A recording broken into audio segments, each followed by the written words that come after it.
warahmatullahi wabarakatuh. Alhamdulillah wa syukurillah wa la haula wa la quwata illa billah. Allahumma shalli ala Muhammad wa ala ali sayyidina Muhammad amma ba'du.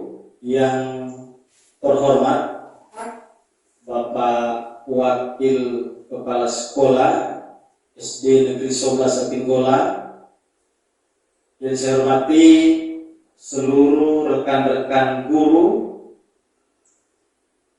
staf SDN 11 Atinggola yang sempat hadir pada kesempatan ini, memenuhi undangan saya untuk menyampaikan diseminasi budaya positif.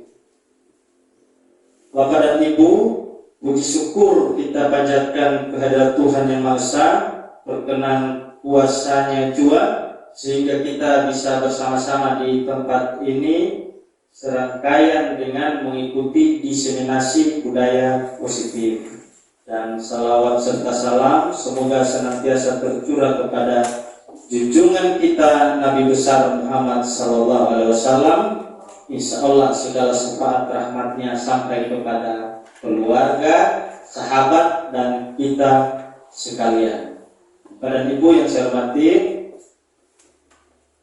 perlu saya sampaikan pada kesempatan ini bahwa diseminasi budaya positif ini merupakan salah satu materi yang saya ikuti pada program pendidikan calon guru penggerak. Jadi pada modul 1 itu 4 materi yang kita pelajari. Yang pertama, kami belajar tentang filosofi pemikiran Ki Hajar Dewantara, modul 1.1. Pada modul ini kami belajar banyak tentang seperti apa siswa-siswa itu, seperti apa guru itu, dan salah satu pemikiran Ki Hajar Dewantara itu bahwa pendidikan itu mestinya diselenggarakan berpihak kepada murid, baik secara kodrat alam maupun zamannya. Kemudian yang berikutnya, peran dan nilai guru penggerak. Di sini juga dibelajarkan tentang 5 peran dan sekitar 6 nilai daripada guru penggerak. Di antaranya adalah berpihak kepada murid dan menjadi pemimpin pembelajaran.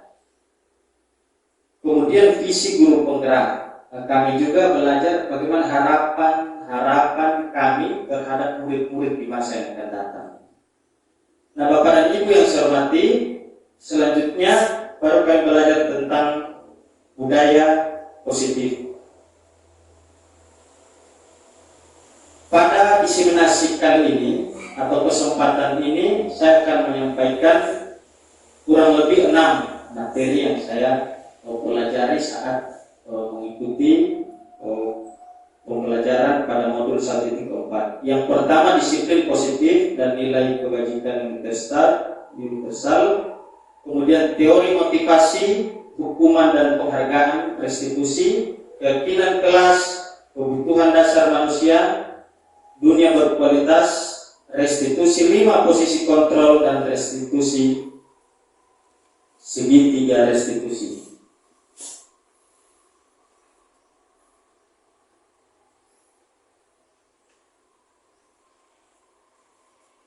Bapak dan Ibu, disiplin positif dan nilai-nilai kebajikan universal. Dr. William Glasser dalam kontrol teori yang di kemudian hari berkembang dan dinamakan dengan Coase Theory, meluruskan beberapa miskonsepsi tentang makna kontrol. Jadi yang pertama, ilusi. Nah, ini ilusi guru mengontrol murid. Pada dasarnya kita tidak dapat memaksa murid. untuk berbuat sesuatu jikalau murid tersebut memilih untuk tidak melakukannya. Kemudian ilusi bahwa semua penguatan positif efektif dan bermanfaat. Penguatan positif atau bujukan adalah bentuk-bentuk kontrol. Kemudian ilusi bahwa kritik dan membuat orang merasa bersalah dapat menguatkan karakter. Menggunakan kritik dan rasa bersalah untuk mengontrol murid menuju pada identitas gagal. Mereka belajar untuk merasa buruk tentang diri mereka. Mereka mengembangkan dialog diri yang negatif. Kemudian ilusi bahwa orang dewasa memiliki hak untuk memaksa. Banyak orang dewasa yang percaya bahwa mereka memiliki tanggung jawab untuk membuat murid-murid berbuat hal-hal tertentu. Bapak dan Ibu, ini adalah ilusi atau sesuatu yang belum nyata, ya, atau miskonsepsi atau pemahaman guru selama ini tentang murid. Kemudian kita diharapkan bisa berubah dari paradigma stimulus respon kepada pendekatan teori kontrol.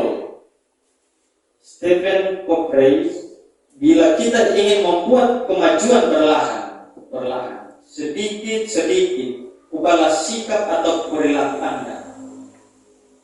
Namun bila kita ingin memperbaiki cara utama kita, maka kita perlu mengubah kerangka acuan kita. Ubahlah bagaimana Anda melihat dunia, bagaimana Anda berpikir tentang manusia. Ubahlah paradigma Anda, skema pemahaman dan penjelasan aspek-aspek tertentu tentang suatu realitas. Ini contoh Bapak dan Ibu, stimulus respon dan teori kontrol. Semua orang melihat hal yang sama. Nah, biasa itu respon kita. Kalau kontrol, kita berusaha memahami pandangan orang lain tentang dunia atau tentang sesuatu. Misalkan perilaku buruk dilihat sebagai suatu kesalahan. Semua perilaku memiliki tujuan. Nah, itu teori kontrol. Mengapa seseorang melakukan itu? Dalam teori kontrol, bahwa orang melakukan sesuatu itu memiliki tujuan. Ini terlepas dari benar atau salah. Kita memastikan dulu ada latar, ada sesuatu yang melatar belakangi seseorang itu berbuat sesuatu. Makna disiplin. Dalam rangka menciptakan lingkungan positif, salah satu strategi yang perlu kita tinjau kembali adalah penerapan disiplin di sekolah kita. Apakah telah efektif? Apakah masih perlu ditinjau kembali? Apa sesungguhnya arti dari disiplin itu sendiri? Apa kaitannya dengan nilai-nilai kebajikan? Ini tentang disiplin yang selama ini kita maknai. Ketika mendengar kata disiplin, apa yang terbayang di benak Anda? Apa yang terlintas di pikiran Anda? Kebanyakan orang akan menghubungkan kata disiplin dengan tata tertib,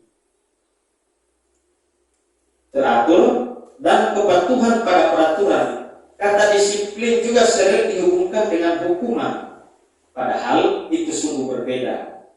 Karena belajar tentang disiplin positif tidak harus dengan memberi hukuman. Justru itu adalah salah satu alternatif terakhir, dan bila perlu tidak digunakan sama sekali. Ini tentang disiplin.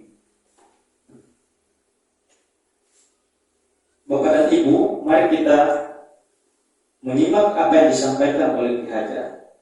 Dia menyatakan bahwa di mana ada kemerdekaan, disitulah harus ada disiplin yang kuat.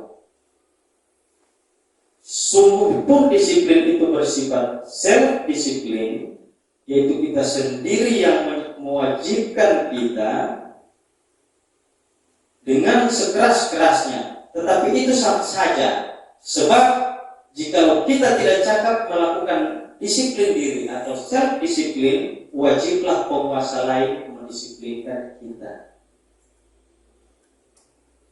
Bapak dan Ibu, kemudian dilanjutkannya bahwa untuk mencapai kemerdekaan atau dalam konteks pendidikan kita saat ini, untuk menciptakan murid yang merdeka, syarat utamanya adalah harus ada disiplin yang kuat, dan disiplin yang dimaksud adalah disiplin diri.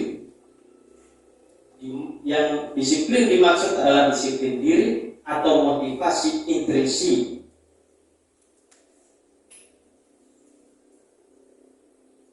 Nah, sekarang Ki Hajar dan Din Gosen mengartikan disiplin sebagai bentuk kontrol diri, yaitu belajar untuk kontrol diri agar dapat mencapai suatu tujuan mulia, yaitu mengacu pada nilai-nilai atau prinsip mulia. Kepada Ibu, seperti apa prinsip mulia itu nanti kita akan ikuti pada slide selanjutnya. Nilai-nilai tersebut sebagai nilai kebajikan yang universal. Nilai-nilai kebajikan universal berarti kebajikan yang disepakati bersama. Lepas dari suku, bangsa, ras, agama, semua sepakat akan itu. Misalkan tentang tanggung jawab, tentang toleransi, tentang kejujuran, semua ras suka atas itu. Itu nilai-nilai yang terkandung dalam diri tiap-tiap yang namanya manusia. Mendisiplinkan dengan nilai-nilai itu. Nah, nilai-nilai ini merupakan fondasi kita berperilaku. Nilai-nilai kebajikan adalah sifat-sifat positif manusia yang merupakan tujuan yang ingin dicapai oleh setiap individu. Bapak dan Ibu, kita lihat di sini. Jadi beberapa institusi, beberapa perusahaan, sekolah, dan lain-lain itu sudah menerapkan disiplin positif itu dalam lingkungan kerjanya. Misalkan yang saat ini, kalau di sekolah atau institusi pendidikan ada yang dikenal dengan profil pelajar Pancasila. Bapak dan Ibu sudah mengetahui kan dimensi yang ada pada profil pelajar Pancasila itu. Di antaranya beriman dan bertakwa dan seterusnya. Inilah nilai-nilai. Ini yang perlu kita terapkan. Nah, ini macam di Ibu Premier Years Program (PED). Nah, ini suatu institusi. Bisa jadi ini merupakan institusi swasta. Jadi di sana diterapkan nilai toleransi, rasa hormat, integritas, mandiri, dan seterusnya. Kemudian ada lagi Foundation Hafi, cinta Tuhan dan segenap ciptaannya, kemandirian dan tanggung jawab, diplomatis, hormat dan santun, dan seterusnya. Nah, Bapak Ibu, mari kita lihat teori motivasi, hukuman dan penghargaan, restitusi. 3 motivasi perilaku manusia.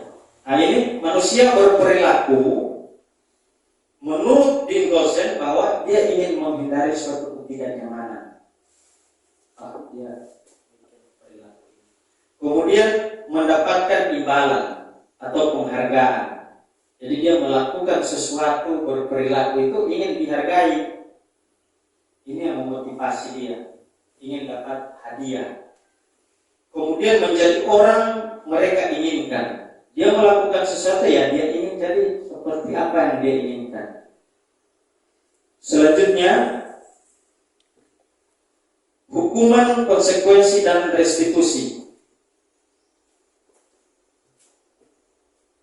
Dalam menjalankan peraturan ataupun keyakinan kelas sekolah, bila mana ada suatu penghargaan, tentunya sesuatu harus terjadi tindakan terhadap suatu penghargaan pada umumnya berbentuk pelanggaran ya. Ya, bila terjadi pelanggaran di suatu tempat umumnya ada hukuman atau konsekuensi. Kemudian kita lihat restitusi adalah proses menciptakan kondisi bagi murid untuk memperbaiki kesalahan mereka sehingga mereka bisa kembali pada kelompok mereka dengan karakter yang lebih kuat. Restitusi juga merupakan proses kolaboratif yang mengajarkan murid untuk mencari solusi untuk masalah mereka dan membantu murid berpikir tentang orang seperti apa yang mereka inginkan dan bagaimana mereka harus memperlakukan orang lain. Kata disiplin tanpa tambahan kata positif di belakangnya sesungguhnya sudah merupakan identitas sukses dan hukuman merupakan identitas gagal. Ya, jika sudah disampaikan disiplin, ya sudah positif. Ya.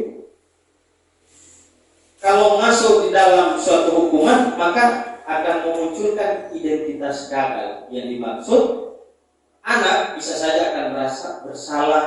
Nah, itu memunculkan identitas gagal pada diri anak-anak. Kamu tidak tahu sama sekali tentang itu. Nah, dia merasa diri itu tidak tahu sama sekali tentang sesuatu. Baik Bapak Ibu, kita lanjut. Inilah contoh identitas gagal. Identitas sukses. Identitas gagal itu berupa hukuman. Kalau identitas sukses itu disiplinnya konsekuensi dan restitusi. Nah, restitusi itu tadi upaya untuk menciptakan suatu kondisi yang lebih baik lagi kepada seseorang tanpa dia merasa bersalah. Dia hanya diajak saja untuk memperbaiki dirinya. Kalau hukuman itu sesuatu yang menyakitkan yang harus terjadi kepada diri, ya kalau kita diri anak-anak atau diri orang lain. Kemudian konsekuensi sesuatu harus terjadi. Restitusi adalah merupakan pilihan.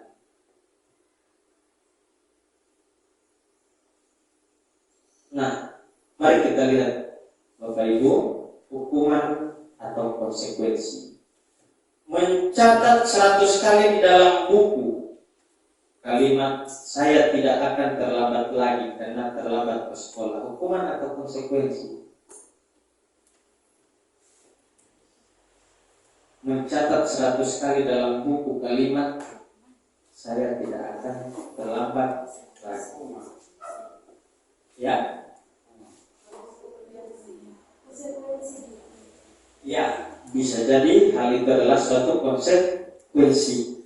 Kalau membersihkan coretan yang dibuatnya di meja tulis, itu hukuman atau konsekuensi? Itu juga masuk pada konsekuensi. Nah, dia menghapus itu ya akibat dari perilaku dia. Sobat coret-coret ya, konsekuensinya adalah bersih.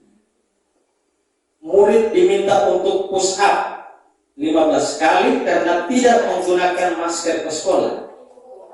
Nah, itu masuk pada hukuman. Ya, jadi Ibu Bapak, tadi kita sudah melihat hukuman, identitas sukses, konsekuensi, restitusi. Kita sudah bisa melihat perbandingan atas perilaku yang kita terapkan selama ini kepada murid-murid. Kita ada di posisi mana. Selanjutnya kita mari lihat dihukum oleh penghargaan. Saat kita berulang kali menjanjikan hadiah kepada anak-anak agar berperilaku bertanggung jawab, atau kepada seorang murid agar mempelajari sesuatu yang baru, atau kepada seorang karyawan agar melakukan pekerjaan yang berkualitas, kita sedang berasumsi mereka tidak dapat melakukannya atau mereka tidak akan memilih untuk melakukannya. Jadi orang kita iming-imingi dengan hadiah. Pengaruh jangka pendek dan jangka panjang itu penghargaan. Penghargaan efektif jika kita menginginkan seorang melakukan sesuatu yang kita inginkan dalam jangka waktu pendek. Bagus sekali, luar biasa. Betul itu Bapak dan Ibu. Betul yang kita lakukan, teman, mantap. Anak-anak bisa menjawab hebat. Itu merupakan merupakan sesuatu efektivitasnya tidak panjang, hanya sementara. Jadi bukan tidak boleh, tapi itu dibolehkan, namun kita perlu sadari bahwa hal itu tidak akan bertahan lama. Kita lihat lagi, jika kita menggunakan penghargaan lagi dan lagi, maka orang tersebut akan bergantung pada penghargaan yang diberikan, serta kehilangan motivasi dari dalam diri. Hilang motivasinya, dia ingin sesuatu hanya karena tadi. Selanjutnya, jika kita mendapatkan penghargaan untuk melakukan sesuatu yang baik, maka selain kita senantiasa mengharap mendapatkan penghargaan tersebut lagi, kita pun menjadi tidak menyadari tindakan baik yang kita lakukan. Bahwa sebenarnya apa yang dilakukan itu memang baik sekali, tetapi kita hanya bertujuan pada penghargaan tadi. Padahal yang sudah kita lakukan sudah baik, positif bagi diri kita. Nah, Bu dan Bapak, saat seorang anak belajar untuk pertama kali menggabungkan huruf-huruf dan kata-kata, serta menyadari bahwa ia dapat membaca, timbul pijar di matanya dan sebuah senyuman di wajahnya. Anak tersebut begitu gembira bahwa ia telah mempelajari dan menguasai suatu keterampilan baru. Kesadaran akan kemampuannya bahwa dia sudah dapat membaca sesungguhnya suatu merupakan penghargaan. Dia menyadari bahwa dia itu sebenarnya sudah bisa membaca, penghargaan bagi dirinya. Dia menghargai dirinya. Kemudian jika kita memberikan penghargaan kepada seorang anak pada saat dia sedang merasa bangga dengan pencapaiannya sendiri, maka kita akan mengambil kegembiraan yang saat itu sedang dia rasakan secara alamiah. Jadi memang sudah senang dia. Kita campuri lagi, bisa kesana dia punya motivasi. Motivasinya yang tadinya dari dalam bisa dari luar. Padahal dia senang, enak-enak, senang. Selanjutnya, sebuah cara menanamkan disiplin positif pada murid. Melalui pendekatan restitusi, ketika murid berbuat salah, guru akan menanggapi dengan mengajak murid merefleksi tentang apa yang dapat mereka lakukan untuk memperbaiki kesalahan mereka, sehingga mereka menjadi pribadi yang lebih baik dan menghargai dirinya. Nah, apa itu? Bagaimana ciri-ciri restitusi? Restitusi memperbaiki hubungan.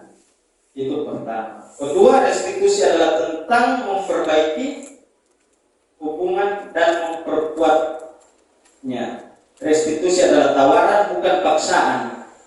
Restitusi menuntut untuk melihat ke dalam diri. Restitusi mencari kebutuhan dasar yang mendasari tindakan. Restitusi diri adalah cara yang paling baik. Restitusi fokus pada karakter, bukan tindakan. Restitusi menguatkan. Restitusi fokus pada solusi. Restitusi mengembalikan murid yang berbuat salah pada kelompoknya. Nah, Bapak Ibu, kita lihat keyakinan kelas. Mengapa keyakinan kelas? Mengapa bukan peraturan kelas?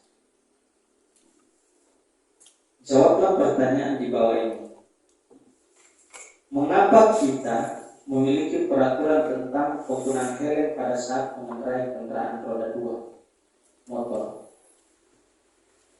Mengapa kita memiliki peraturan tentang penggunaan itu? Ada bisa ya untuk menjaga keselamatan diri. Ya. Yang dimaksud keyakinan itu adalah tadi keselamatan itu. Jadi bukan tentang kewajiban atau aturan tadi penggunaan helm. tapi yang nilai yang kita perlu yakini itu adalah tentang keselamatan. Kemudian, mengapa kita memiliki peraturan tentang penggunaan masker dan cuci tangan setiap saat? Kenapa? Untuk kesehatan.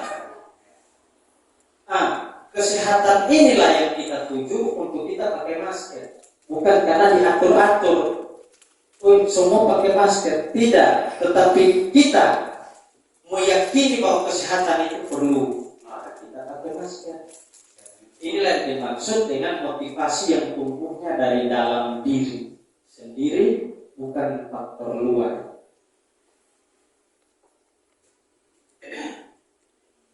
Menekankan pada keyakinan seorang akan lebih memotivasi seseorang dari dalam. Jadi mengingatkan suatu keyakinan yang ada pada diri setiap kita. Ini Bapak Ibu, lihat pembentukan keyakinan kelas. Ini juga sudah saya terapkan di kelas 4 dan kelas 6 juga. Ibu Raisa juga saya lihat sudah menerapkan, Ibu Ira juga mungkin.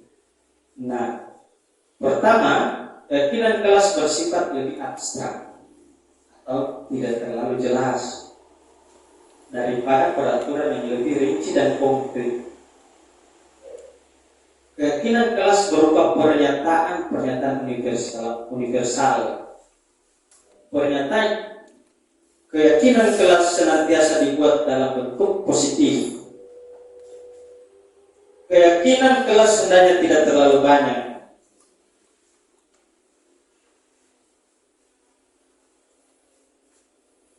Keyakinan kelas sebaiknya sesuatu yang dapat diterapkan di lingkungan tersebut. Semua warga kelas hendaknya ikut berkontribusi dalam pembuatan keyakinan kelas lewat kegiatan curah pendapat. Jadi anak-anak ini diminta partisipasinya, musyawarah, atau diberikan mereka kesempatan untuk menyampaikan hal-hal yang mereka inginkan. Kemudian bersedia meninjau kembali keyakinan kelas dari waktu ke waktu. Bapak Ibu, ini kita lihat. Kembalikan barang ke tempatnya. Ini peraturan atau kesepakatan. Ya, di sini dibuat peraturan. Nah, ini kesepakatan yang kita buat, mengembalikan barang ke tempatnya. Kalau ambil buku di sana, ya kembalikan ke sana. Kita hendak mengangkat nilai apa yang hendak kita tuju di sana. Dilarang mengganggu orang lain. Hadir di sekolah 15 menit sebelum pembelajaran. Dilarang melakukan kekerasan. Dilarang menggunakan narkoba bergantian dan menunggu giliran. Nah, dari ke 1, 2, 3, 4, 5, 6 peraturan itu ada suatu keyakinan yang hendak kita tuju. Bisa saja 3 peraturan itu satu saja. Defek keyakinan itu. Nah, dilarang mengganggu orang lain berarti kita sedang masuk pada ingin menghidupkan sikap menghargai, nilai menghargai diri sendiri dan orang lain. Begitu juga bergantian dan menunggu giliran, antrian. Nah, antrian yang hendak kita tumbuhkan dari dalam diri siswa. Jadi bukan serta-merta orientasi pada peraturan, tapi ada hendak kita tuju suatu nilai yang abstrak tadi tidak terlihat, namun itu ada pada setiap diri kita, termasuk anak-anak. Ini juga hadir di sekolah 15 menit sebelum pembelajaran dimulai, menghargai dirinya. Jadi dia hadir itu ya karena dia menghargai diri, harus iya. Begitu juga mengembalikan barang ke tempatnya. Dia menghargai guru itu, bukan bukan karena guru itu dia kasih pulang, tidak. Karena dia ada rasa menghargai di dalam diri, maka dia kasih pulang tanpa usul. Baik Bapak Ibu, kita lanjut. Ini prosedurnya pembuatan keyakinan. Mempersilahkan warga sekolah atau murid-murid bercurah pendapat. Ini insya Allah nanti kita buat. Jadi Pak Ferdi kelas 6 bisa dibuat ulang. Kelas 4, kelas semua, termasuk kelas 1, Ibu. Ya, tentang keyakinan kesepakatan kelas. Kita lihat, mencatat semua masukan. Jadi, anak-anak suka bagaimana di kelas ini? Kelas ini bagaimana sih? Kita buat kesepakatan, tidak boleh lari-larian, ditulis semua. Tidak boleh ambil barang milik orang lain. Saat guru menerangkan kita perhatian, mengganggu, mengambil, dan banyak hal yang ingin disepakati sebenarnya. Baru kita tinggal lihat nilai apa sebenarnya. Jadi begitu dia melenceng dari apa yang kita sepakati, ingatkan dia tentang suatu keyakinan kita. Dia akan kembali ke keyakinannya tanpa di sana ada hukum, tanpa ada hukuman, tanpa ada pukulan kata-kata keras, dia hanya dikembalikan kepada suatu nilai. Kemudian merumuskan nilai-nilai kebajikan. Setelah itu ada misalnya contoh ini, berjalan di kelas. Berjalan di kelas, dengarkan guru. Ini kesepakatan. Ini kesepakatan. Datanglah tepat waktu. Berada di bawah satu payung, yaitu keyakinan untuk saling menghormati. Nah, itu saling menghormati itu yang sedang kita tuju. Jadi, kalau dia berjalan di dalam kelas sementara pelajaran dimulai, bersama, kemari, tidak lantas kita mengambil tindakan keras kepada dia. Hanya dipanggil, diingatkan, kita punya kesepakatan bagaimana? Tidak boleh berjalan-jalan di kelas. Apa mau jadi seperti apa kamu ke depan? Nilai apa yang kamu percaya, kamu yakini tentang itu? Menghormati orang lain, Pak Guru. Nah, itu baru menghormati orang lain kok. Jadi makin lama sikap itu akan tumbuh dalam dirinya, walaupun bukan dalam tempo yang sesingkat-singkatnya. Ya, Bapak Ibu, ini yang sudah saya lakukan pada waktu lalu, penanaman nilai-nilai kebajikan. Nah, ini tentang sopan santun, menghormati. Jadi modelnya masuk ke dalam kelas, berjabatan tangan. Kemudian yang berikutnya ini membuat kesepakatan kelas. Ini sudah melalui proses diskusi. Jadi curah pendapat dengan murid, baru mereka menuang, dituanglah dalam kertas itu apa yang hendak mereka yakini, apa yang hendak ingin disepakati. Nah, ini juga proses sementara berdoa. Kita ingin menerapkan apa itu? Bertakwa. Itu nilai itu sebenarnya yang ingin ditumbuhkan. Jadi tidak masuk suatu aturan. Aturannya adalah berdoa sebelum belajar. Ada yang tidak berdoa, dicibir, dianukan. Kita ingatkan, beriman, bertakwa. Kita harus beriman. Jadi berdoa. Jadi dia berdoa bukan karena takut kita cubit, tapi dia berdoa karena iman. Tidak ada lain hal, hanya karena iman. Selanjutnya kita lihat ini. Ini belajar kelompok. Ini kan hendak menghidupkan saling menghargai diskusi kelompok dengan teman-temannya, meningkatkan kemampuan kritis. Dia berpikir. Dari profil pelajar Pancasila itu. Jadi hendak apa yang dibuat mengacu ke sana hendak menuju ke sana. Jadi bisa berpikir kritis, menghargai pendapat orang lain, dibawa mereka untuk berdiskusi, memecahkan masalah. Kemudian Bapak Ibu, anak-anak juga itu suka bermain, itu karakteristik utama, suka sesuatu yang menyenangkan. Jadi kita ke sana juga kalau saat bermain boleh. Nah, ini kalau ini kan menyanyi. Ini kegiatan menyanyi termasuk kegiatan menyenangkan. Jadi sesekali kita ajak anak-anak untuk menyanyi, bergembira. Kita hendak menuju gembira. Menyanyi. Nah ini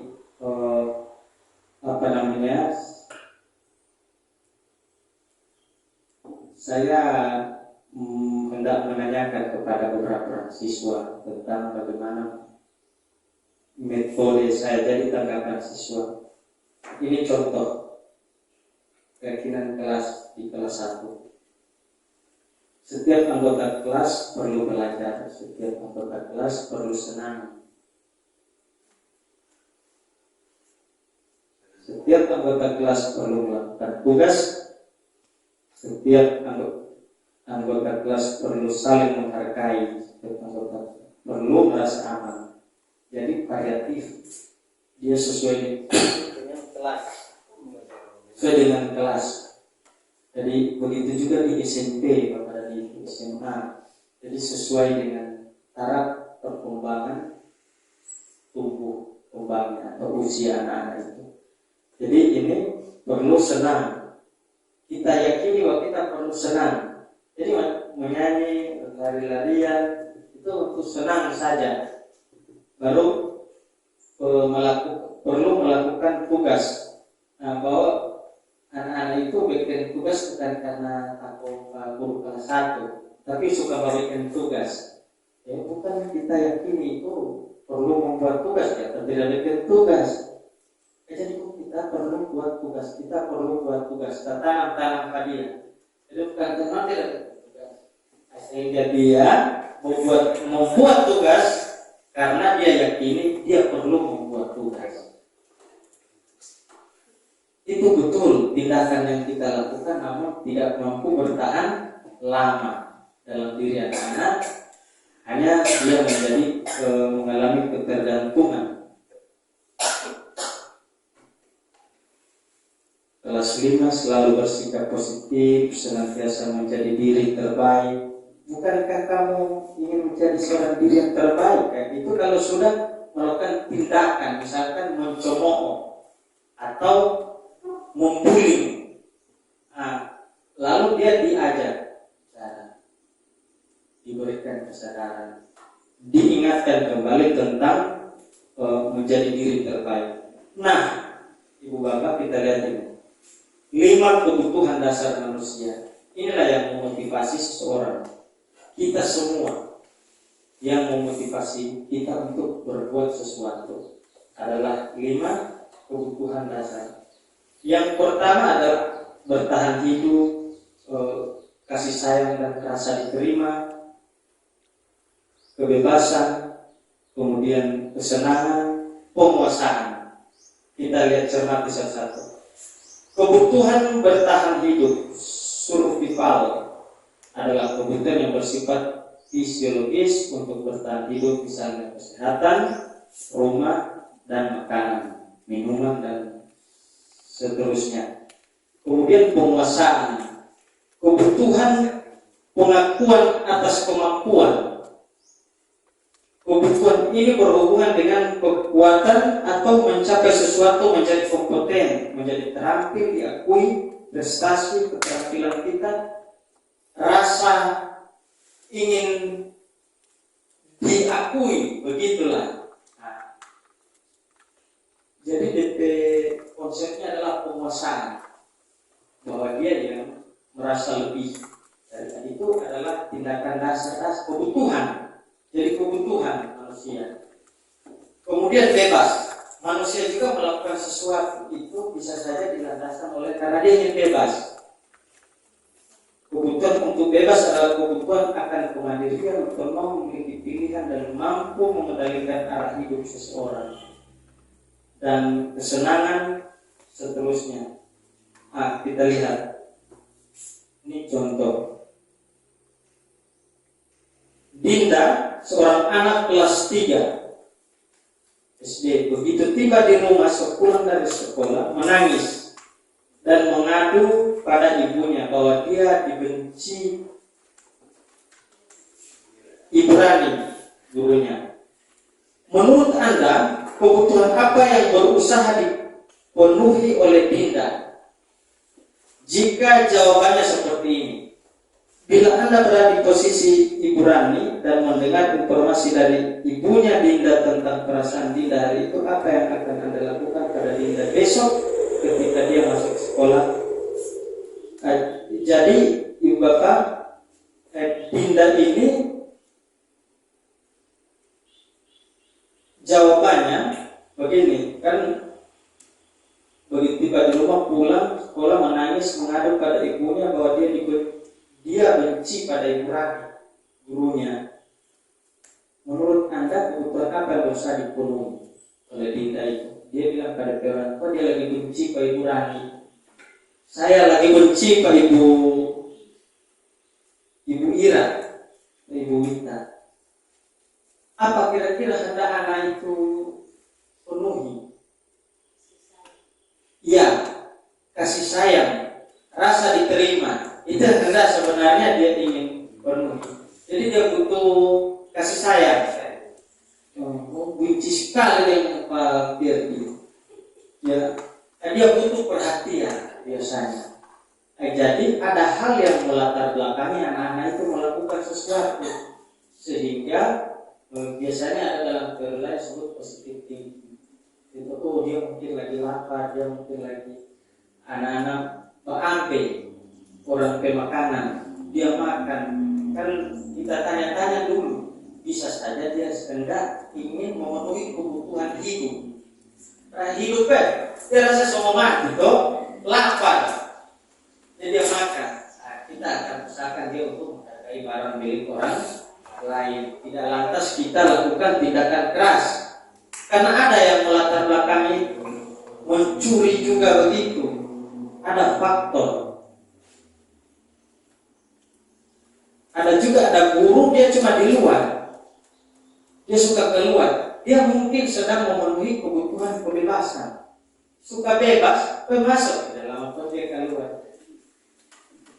Maka dia akan diajak masuk untuk melihat kembali nilai-nilai universal tanpa harus membuat hukuman fisik maupun non fisik atau kata-kata keras kasar kepada anak-anak.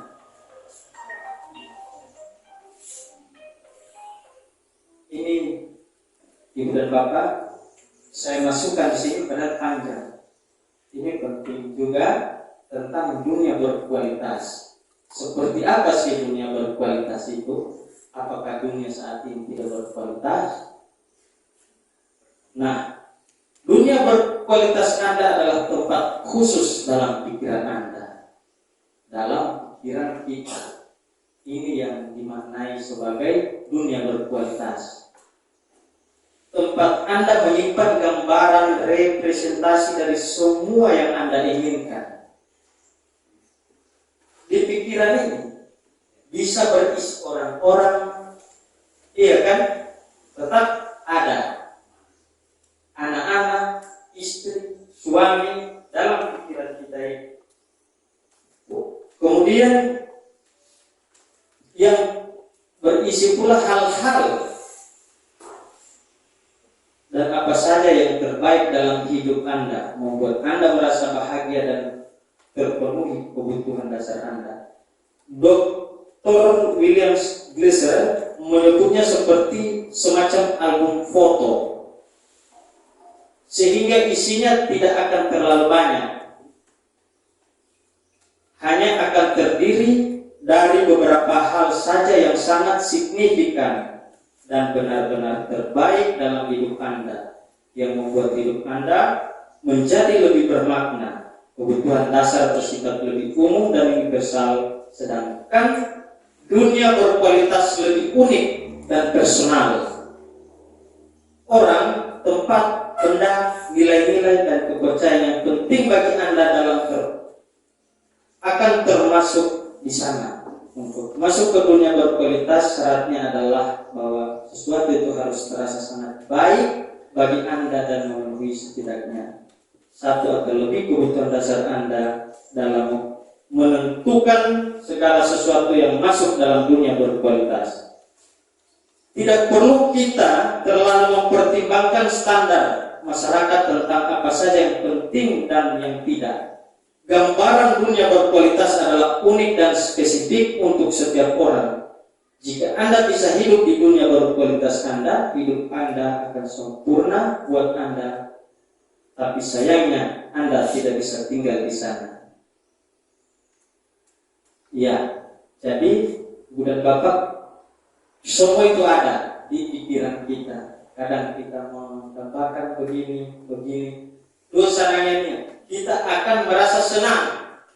Begitu. Seolah-olah kita orang suka di sana itu.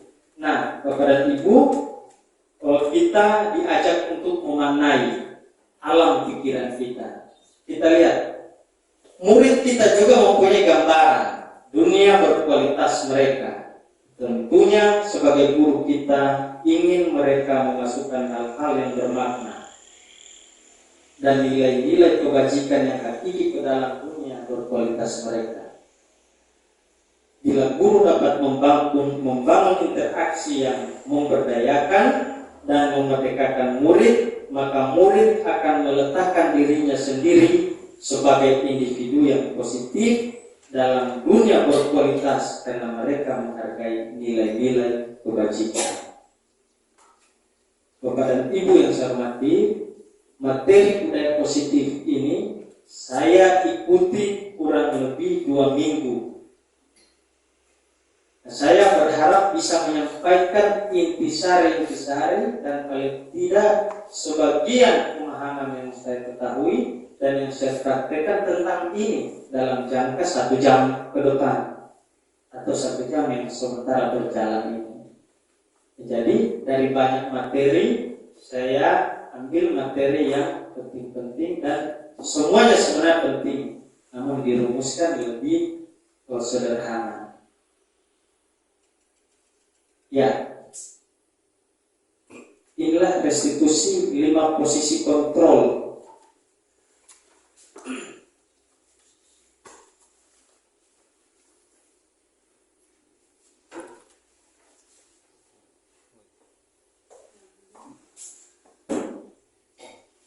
Disiplin positif yang berpusat pada murid yang dikembangkan oleh Dean Goldstein dengan pendekatan restitusi yang disebut 5 posisi kontrol.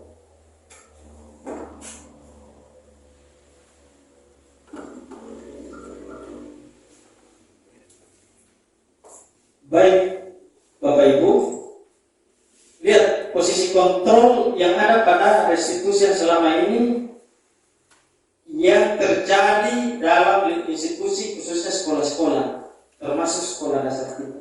Lihat, penghukum. Nah, seorang penghukum bisa menggunakan hukuman fisik maupun verbal.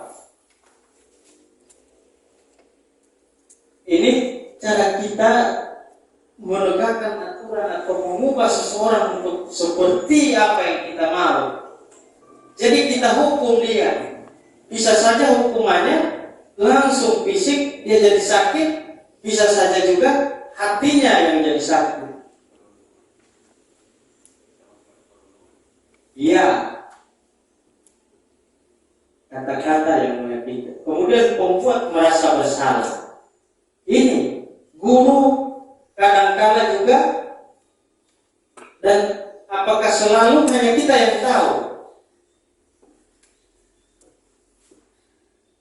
Kata-kata yang keluar dengan lembut akan seperti ibu sangat kecewa sekali. Nah, ini dia seolah-olah ingin membuat orang itu bersalah. Teman, ada juga menjadikan posisi dirinya sebagai teman. Pada posisi ini tidak akan menyakiti murid, namun akan tetap berupaya mengontrol murid melalui persuasi.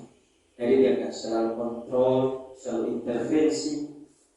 Kemudian, ayo ingat, tidak bantuan Bapak selama ini. Yang sudah kali ini tidak apa-apa, nanti Ibu bantu bereskan. Ini misalkan sesuatu yang terjadi kepada anak-anak. Dia merasa dirinya sebagai teman. Kemudian pemantau. Memantau berarti mengawasi. Pada saat ini kita mengawasi, kita bertanggung jawab atas perilaku orang lain, orang kita awasi. Itu pemantau.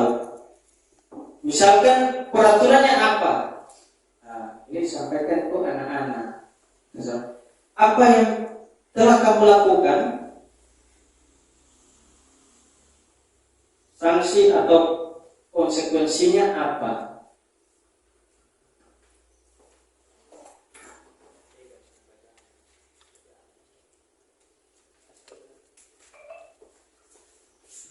Kemudian manajer.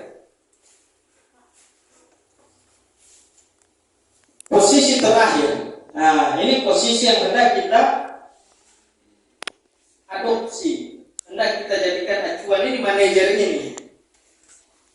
Posisi manajer adalah posisi di mana guru berbuat sesuatu bersama dengan murid,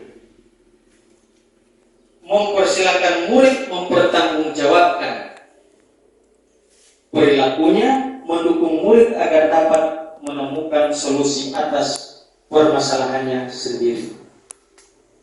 Baik Bapak dan Ibu, untuk menambah pemahaman kita tentang materi. Bapak Guru hebat.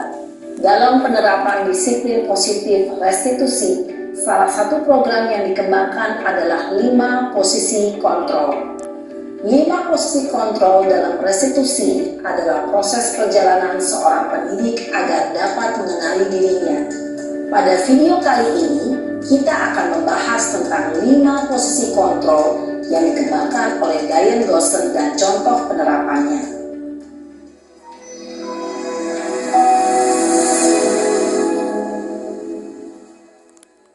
5 posisi kontrol itu adalah: 1. Posisi penghukum. 2. Posisi pembuat merasa bersalah. 3. Posisi teman. 4. Posisi pemantau atau monitor. Dan 5. Posisi manajer. Untuk lebih memahami kelima posisi tersebut, mari kita saksikan kasus Naren yang terlambat hadir 20 menit di sekolah dan melihat bagaimana kelima posisi kontrol dalam menghadapi masalah tersebut.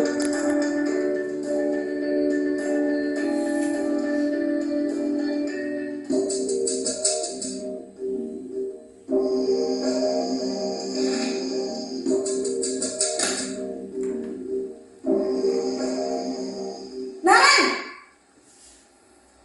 Sini kamu! Selamat pagi, Bu. Selalu terlambat. Kamu deh, pasti terlambat. Maaf, Bu. Saya... Apa? Apa coba? Alasan kamu apa lagi? Kapan sih kamu tidak terlambat? Malas sekali ya kamu jadi anak. Saya... Dasar pemalas. Gak kapok-kapok sih kamu.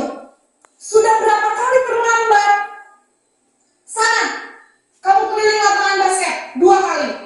Kenapa saya harus keliling lapangan basket, Bu? Kenapa? Kamu melawan ibu. Berani-beraninya jawab. Sudah terlambat, masih berani jawab pula. Sekarang, keliling lapangan basket 5 kali sekalian. Biar kapok. Cepat. Pergi sana ke lapangan basket. Posisi penghukum biasanya berbicara dengan nada tinggi, menghardik, menunjuk-nunjuk, menyakiti, dan menyindir. Hukuman bisa berupa fisik maupun psikis. Ibu dan Bapak Guru hebat, dampak yang terjadi pada murid ketika guru berada pada posisi penghukum adalah murid cenderung akan memberontak, bahkan menyimpan dendam.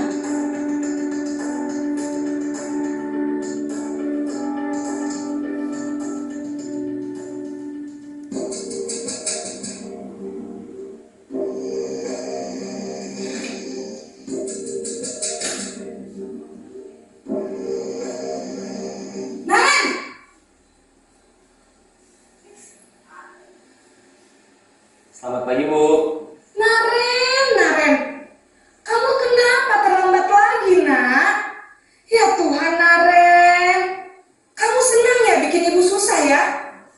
Kalau kamu terlambat lagi, nanti ibu yang ditegur bapak kepala sekolah, nak.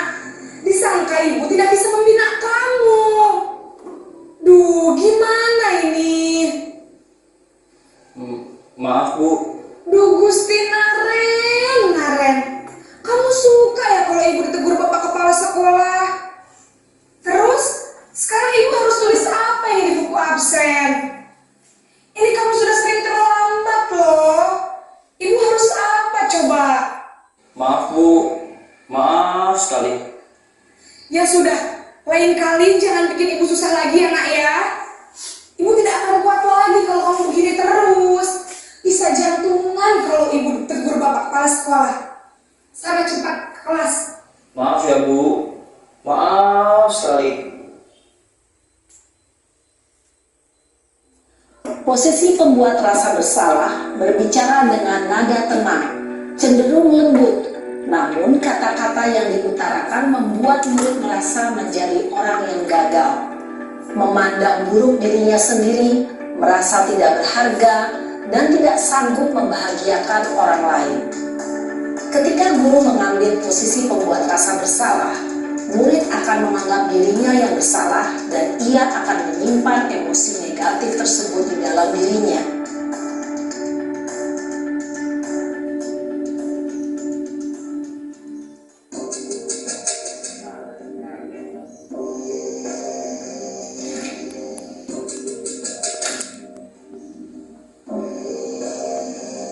Naren!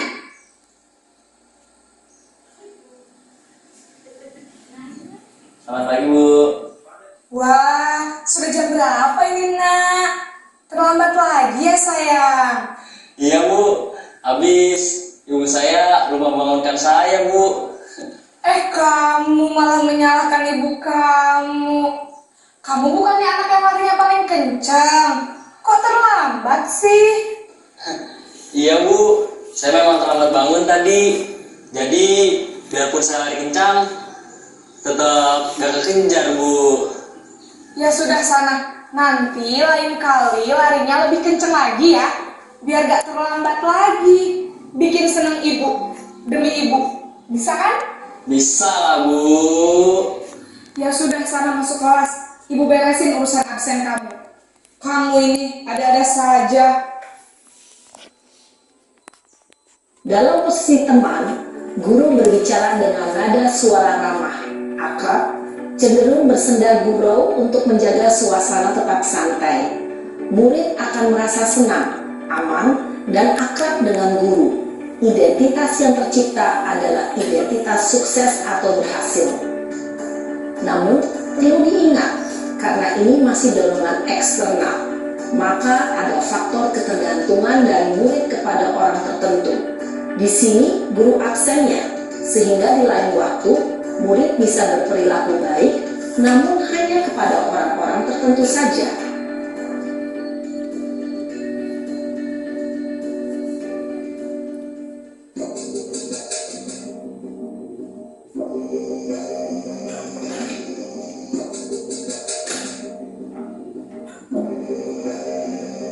Naren!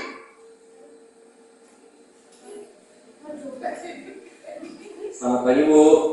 Naren, apa peraturan sekolah kita tentang jam berapa kita harus masuk sekolah, nak? Kita harus di sekolah jam 7, Bu. Iya betul, sekarang sudah jam 7.20. Naren sudah tahu konsekuensinya jika terlambat hadir. Paham, Bu. Saya harus tinggal kelas pas jam istirahat selama 20 menit. Iya benar, konsekuensinya demikian. Jadi nanti jam 9.30 pas istirahat, kamu harus tinggal di kelas, kerjakan tugas tambahan untuk ketertinggalan kamu, ya? Baik, Bu. Posisi pemantau mengandalkan penghitungan atau data untuk mengontrol murid. Guru mengarahkan murid berdasarkan peraturan dan konsekuensi. Seorang pemantau menunjukkan bahasa tubuh dan ekspresi wajah yang datar dan cenderung formal.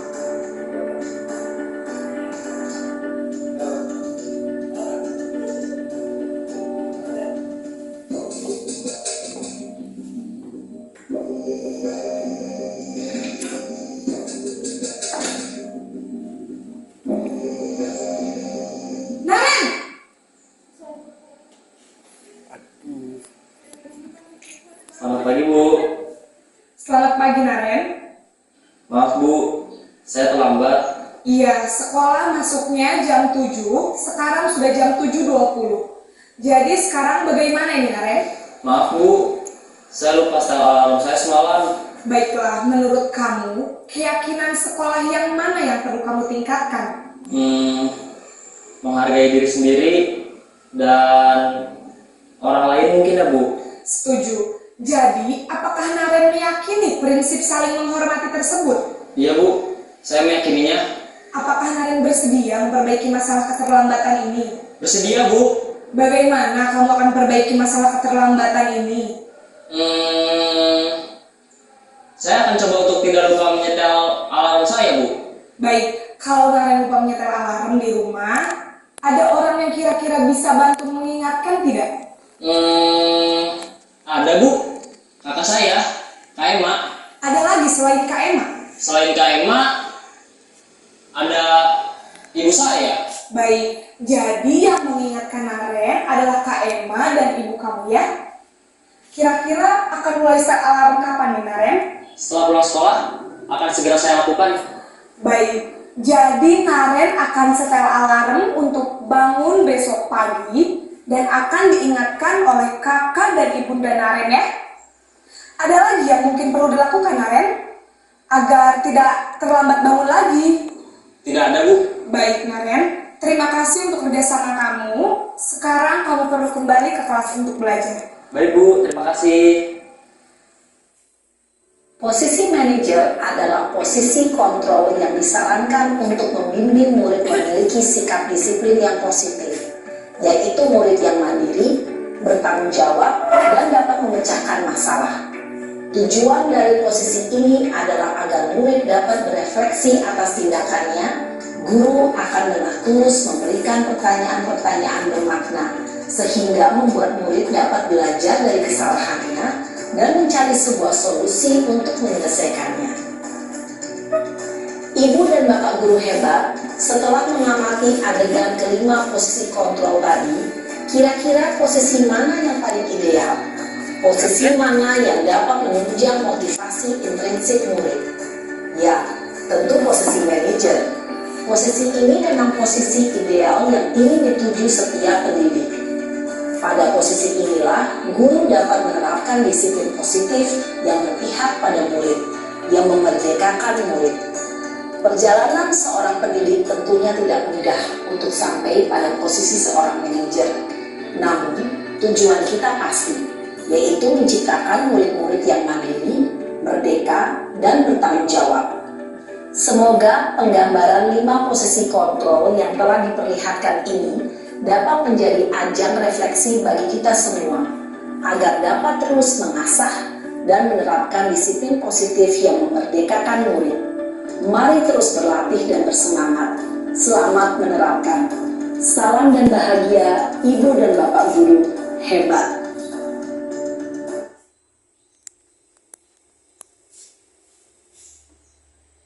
Oke. Ya, Bapak dan Ibu yang saya hormati, alhamdulillah kita sudah mengikuti dan menyimak sendiri profil posisi kontrol yang senantiasa dilakukan oleh guru. Jadi kita berada di posisi kontrol yang mana hanya kita sendiri yang memahami akan itu. Rekomendasi atas posisi kontrol yang perlu kita ambil dalam menegakkan sebuah disiplin atau mengubah perilaku menuju disiplin positif adalah posisi manajer. Walaupun tidak semudah itu kita masuk pada posisi manajer tersebut. Bapak dan Ibu yang saya hormati, inilah restitusi atau segitiga restitusi yang juga nampak pada video tadi. Ini cara penanganannya. Yang pertama adalah validasi tindakan yang salah. Misalnya, kamu tentu punya alasan mengapa melakukan itu. adakah cara yang lebih efektif untuk mendapatkan apa yang kamu butuhkan? Nah, ini cara dalam menangani anak-anak. Kemudian adalah menstabilkan identitas. Nah, menstabilkan identitas adalah langkah pertama. Setelah itu masuk pada validasi tindakan salah, dan ketiga adalah menanyakan keyakinan. Tadi nampak pada video, kan kita bisa lihat kamu ingin menjadi anak seperti apa